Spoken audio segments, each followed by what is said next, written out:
লিঙ্গ কাইতা দিছি যদি আমি সুখ বিচার না পাই জুনা সাকিব আমি বাইরে লাগাবো।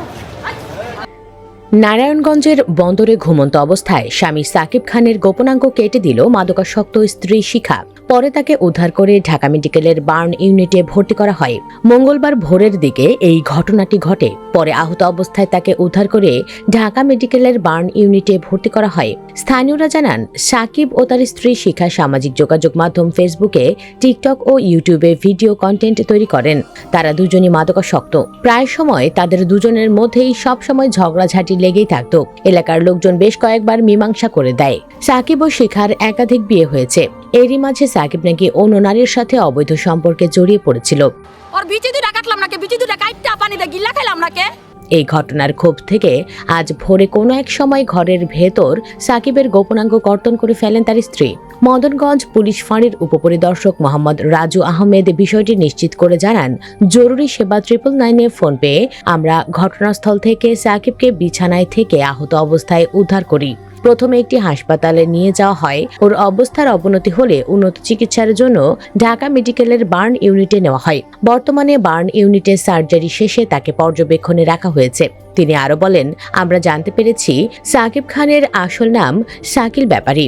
গ্রামের বাড়ি মাদারীপুর জেলার বাজিতপুর এলাকার মিন্টু ব্যাপারীর সন্তান। সাকিব ও তার স্ত্রী শিখা দুজনই মাদকাসক্ত। আহত সাকিবের তথ্য মতে, শিখা তার স্বামীকে মধ্যরাতের কোনো এক সময়ে বিয়ারের সঙ্গে ঘুমের ওষুধ মিশিয়ে খাইয়ে দেন। তিনি রাতে ঘুমিয়ে পড়লে ভোরের দিকে তার গোপনাঙ্গ কর্তন করে ফেলেন শিখা। তাদের মধ্যে প্রায় সময় ঝগড়া হতো। কি কারণে এই ঘটনা ঘটেছে সে বিষয়ে তদন্ত শেষে বলা যাবে। অভিযুক্ত শিখা খানকে আটক করে বন্দর থানায় হস্তান্তর করা হয়েছে। এই বিষয়ে আইনি প্রক্রিয়া চলমান রয়েছে বলেও জানান তিনি। ঢাকা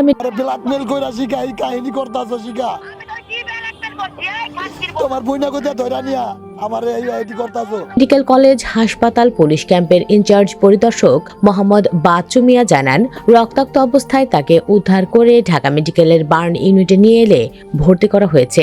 বিষয়টি সংশ্লিষ্ট থানাকে অবগত করা হয়েছে। তিনি আরো জানান, নারায়ণগঞ্জ জেলা বন্দর উপজেলার কলাগাছিয়া কান্দিরপাড় এলাকায় এই ঘটনাটি ঘটেছে। ভিউয়ার্স, এই ঘটনাটি শুধু একটি ভয়াবহ অপরাধ নয়, এটি আমাদের সমাজের গভীর ক্ষতগুলোর নগ্ন প্রতিচ্ছবি। মাদক, অবিশ্বাস, পরকীয়া আর লাগাতার ঝগড়ার বিষে ধীরে ধীরে ভেঙে পড়েছিল একটি সংসার।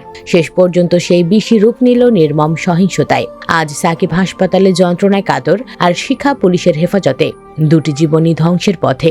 ভালোবাসা যেখানে থাকার কথা ছিল সেখানে জমে উঠেছিল সন্দেহ আর প্রতিশোধের আগুন। সম্পর্ক মানে দায়িত্ব, সংসার মানে ধৈর্য। কিন্তু এসব হারিয়ে গেলে মানুষ পশুত্বে নেমে আসে। এই ঘটনা আমাদের মনে করিয়ে দেয়, নেশা আর নৈতিক অবক্ষয় শুধু একজনকে নয়, পুরো পরিবার, পুরো সমাজকে ধ্বংস করে দেয়। আসুন আমরা সচেতন হই, মাদককে না বলি, সম্পর্ককে সম্মান করি, যেন আর কোনো ঘর এমন রক্তাক্ত গল্পের সাক্ষী না হয়। আমার কথার সাথে আপনিও একমত কিনা কমেন্ট বক্সে জানিয়ে দিন আপনার মতামত। ভিডিও ভালো লাগলে লাইক দিন।